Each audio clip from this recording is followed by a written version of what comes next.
The following is an Outdoor Channel original production.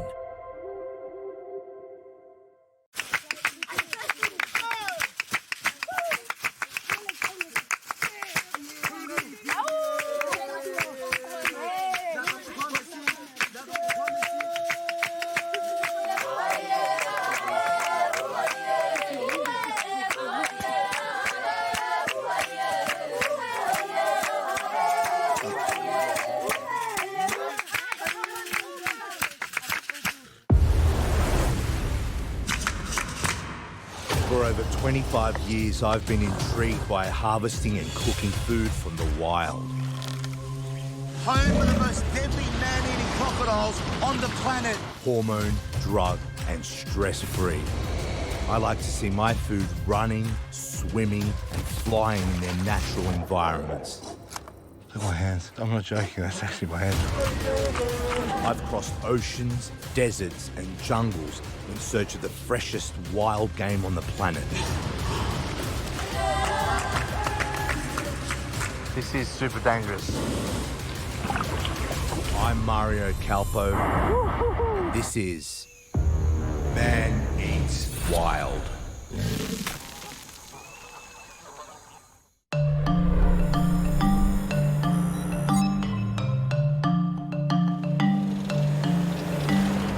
So I've just arrived in Botswana, and my aim is to meet up with these indigenous Bushman people called the Naru people. They actually live in the Kalahari. I've managed to organise a meeting with a guy named Berna. He's been living here all his life, and he's actually an expert in hunting all areas around the Kalahari.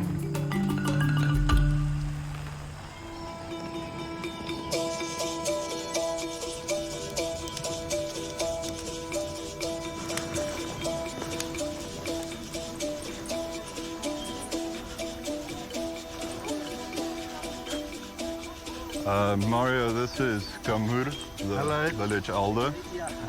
Nice to meet you. Says hello there. Can I have a seat? Have a seat. Okay, thank you. I first say thank you for having me here. Yeah.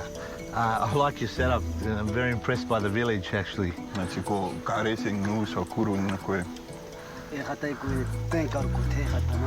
says thank you very much. Yeah. I heard you guys are very effective hunters with the bow. I'd also really love to see how his bow works, and if you could show me, that'd be great.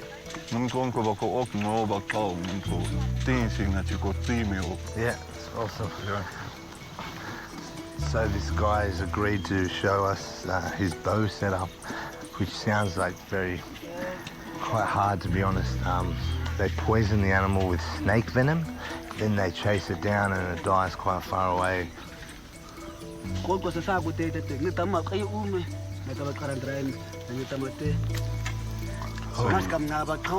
He says when you're shooting it, you've got to turn it towards what you're shooting, and then once you've turned the bow string, you can release it towards the animal you're shooting. Turned it like that? Yeah, give it a little turn. Like this? Yeah. Okay.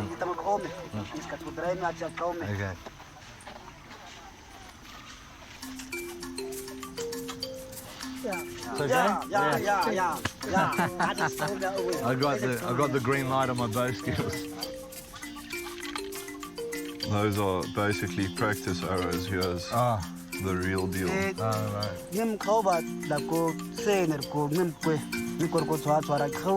They'll start putting the poison on from the bottom here, going up all the way to the tip here, but they won't poison the arrow tip itself.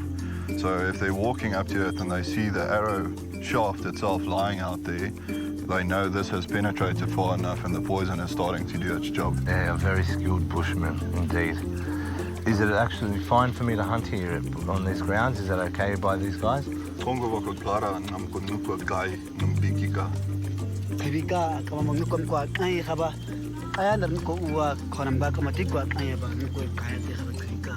So he says there's no problem. If you do shoot something, they want you to bring the stomach to them. Oh, I was going to bring the whole animal to them.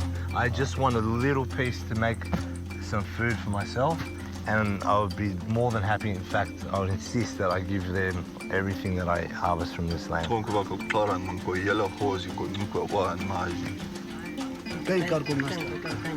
you very much. Thank you, Thank you again. Thank you. Thank you. Here's your bow back.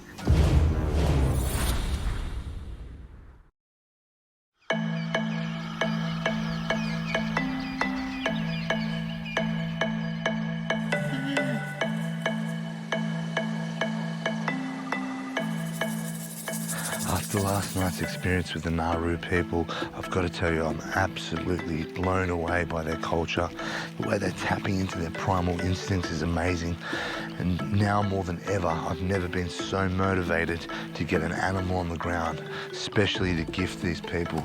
The Kalahari is looking amazing, so I'm very, very eager to get into it.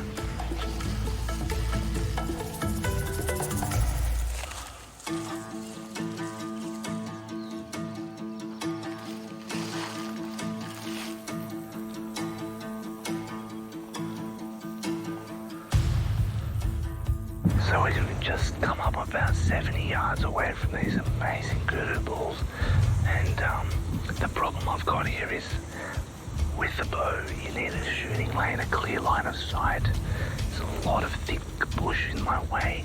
It's going to make it very difficult to be able to shoot one of these things. He's about 30 yards from us in this thicket here.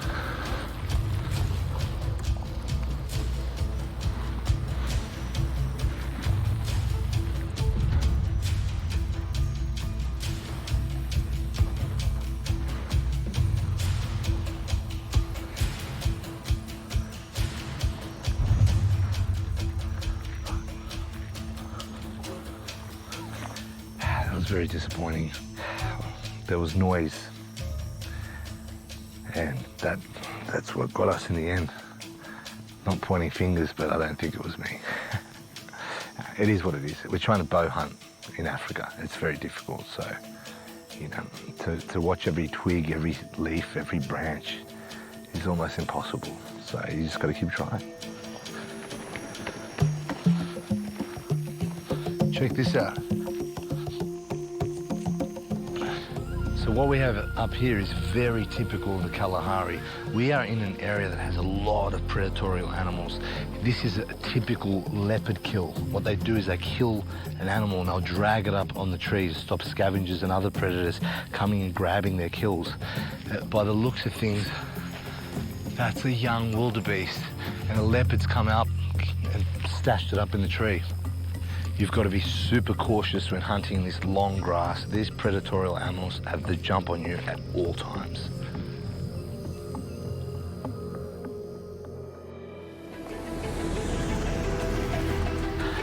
So now I've spotted some wildebeest.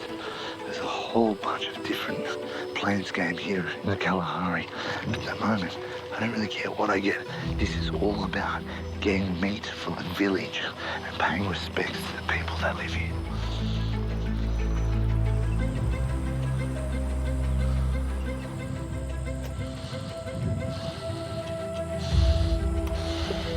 So we'll just slowly get up to them. They don't know we're here.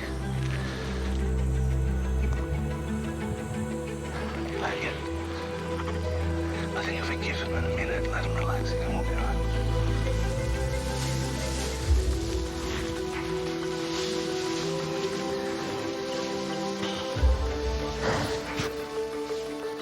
It's really frustrating. Stalking in these conditions is so difficult because the whole idea is to stay patient. When it's this hot, all you want to do is go up to the animal as soon as you can, so just got to adapt and stay patient.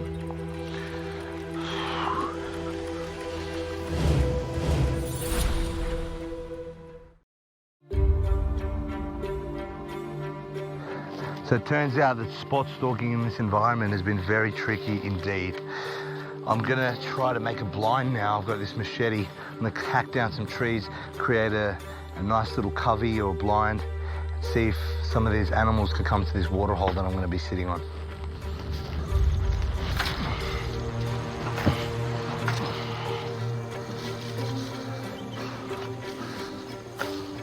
So I've built this beautiful boma out of native trees and bushes. I'm just waiting for some animals to come into this watering hole.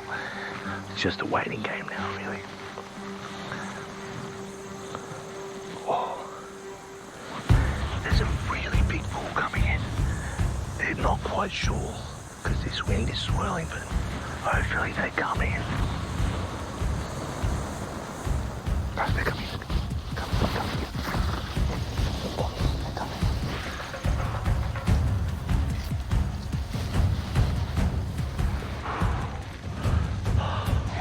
These wildebeests are coming in on one after the other. I've got to be super careful I don't get up too quickly. This wind is already fickle.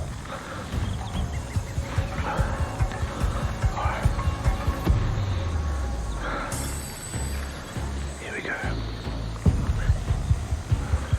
Nice and slow, eh? Nice and slow.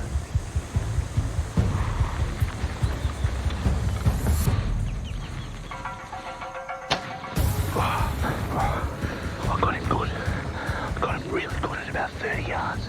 Definitely hit him in the lungs, possibly 2 double lung shot. I'm going to put another one in him if he stops, just to make sure he expires quickly. See if I can get him right in the heart in the second shot.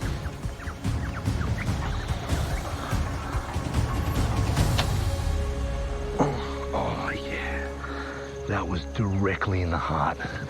Don't want any suffering. I want to make sure I kill things as quick as I can. That was perfect.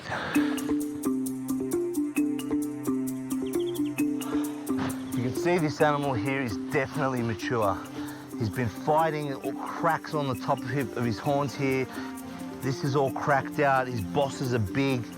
You see his teeth there are worn down to almost nothing. In the top he's got absolutely nothing. He is a very, very old beast. He'd be lucky to have another couple of years left in him. We got it done, hey Werner? Well done, Mario. Thank you very much, Lovely, sir. lovely old bull. Yes, thank you. Well done. Yeah. It's be some good meat for the villagers. I'm very, very honoured to be able to gift him, and I suppose now we've just got to skin him out and butcher him up.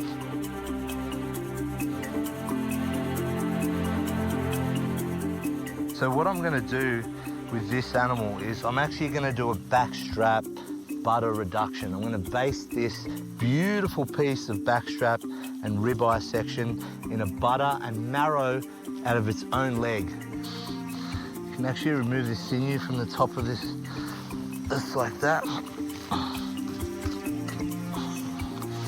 There you go, that's the cut of meat there. It's beautiful, very clean cut of meat.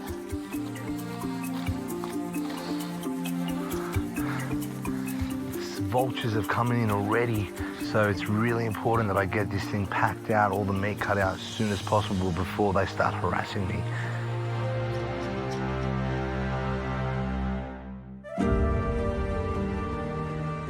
These people welcomed me into their home. They taught me their hunting methods. You can't learn anywhere else.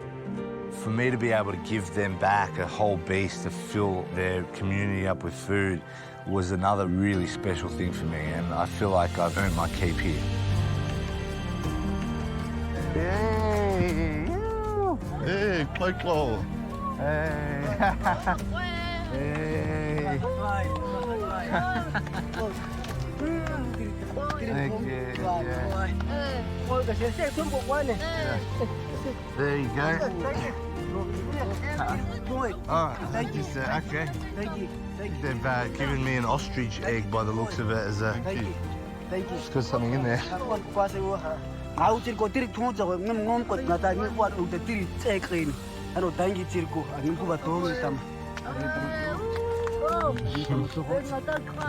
you very much. A gesture from Kamur saying thanks very much for all the meat you brought him, and that as God will take care of you once you're hunting in this area. You've gained the respect of the village here, and you're welcome to come back anytime. Thank you very much.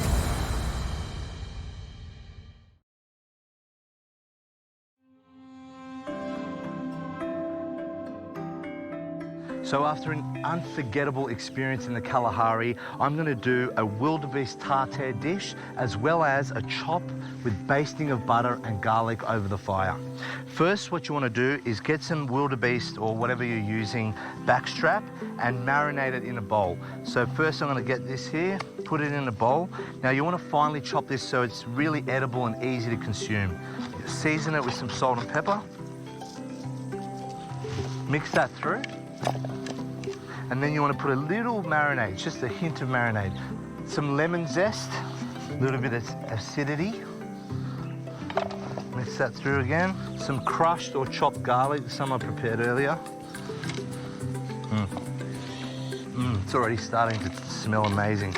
Then I'm going to run through some seeded mustard. Again, every time you put an ingredient, we'll work it through the meat. Let it saturate, let it marinate all those beautiful flavors into that nice game meat that you've worked so hard to harvest here. So now that your marinade is done, you want to serve it up and garnish it. So this is an ostrich egg that was actually gifted to me by the Bushman people when I donated the meat from my hunt, and it's really a way to turn heads. So I'm going to layer this beautifully marinated backstrap into this ostrich egg. This really is a perfect vessel as it's a wild ingredient, and it's really going to bring home the fact that this is all natural and coming from the wilderness. We're actually going to crack an egg. You only want to put obviously the yolk in, so you discard the white. This is going to give you a nice creamy richness. It's going to go perfectly with this meat. Perfect. Okay. Now, Spanish onion, capers, some gherkin. Beautiful. Tomato skins, extra bit of acidity. And then we're going to just finish it off with some watercress. And there you have it. Wildebeest tartare inside an ostrich egg. Okay, so now we're going to move on to the main course, which is a chop of the wildebeest. I'm going to use the marrow of the shanks and a butter reduction over heat. It's going to be amazing, very rich, very decadent dish. So what you want to do is, obviously, we've got the chop. We're going to split that in half. Get a nice sharp knife, is very important. Let's go right down the middle there. And you're left with beautiful cut there. It's one of my favorite cuts. So now that you've got your cuts done, we're going to put these bones in the fire and get all that beautiful rich marrow that's inside melting away so we can get it out once it's finished. The next thing is seasoning the meat, of course. Both sides, generous amount of salt, generous amount of pepper. Now that your meat is seasoned, you're going to put some butter in this pan. Let's get these bad boys on there. Perfect. These are big chops. You want this pan really hot, super hot. Get some more butter. A lot more butter for this dish. It's a butter base, so what you want to do is get that on there and then just start basting that over and over and over. Keep it on the heat, just baste. What it's going to do is going to absorb all those beautiful, rich, fatty flavors that this butter's giving you. Now this buttery sauce is really infused with all these flavors. Just like any meat, you're going to let it rest.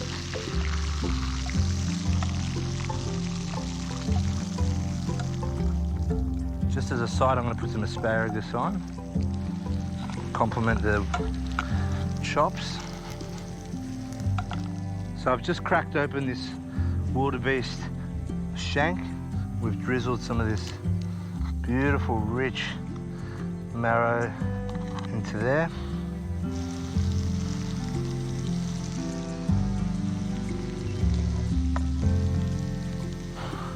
And I've just got some mashed potato that I made, which has basically got cream and butter. 2 lemon wedges, and there you have it. Wildebeest chop with bone marrow and butter reduction and basting with some asparagus and mashed potato, done here in the Kalahari of Botswana. Okay, so now that we're done, the true test is to see if my buddy Werner likes it.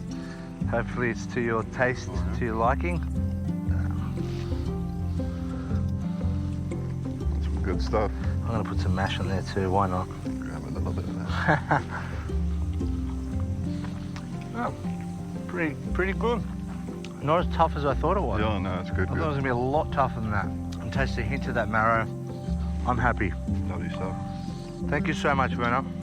Thanks, I've had Mario. an amazing time with you here in the Kalahari. Absolute pleasure. Thank you. The Naru tribe are truly the happiest people I have ever seen in all my travels across the globe. They've reminded me that all you need in life is a loving, strong tribe, clean food and shelter. What an honour it's been to provide their village with nourishment. And as my time in the Kalahari has come to an end, I have realised it is them who have nourished me with a new outlook on life.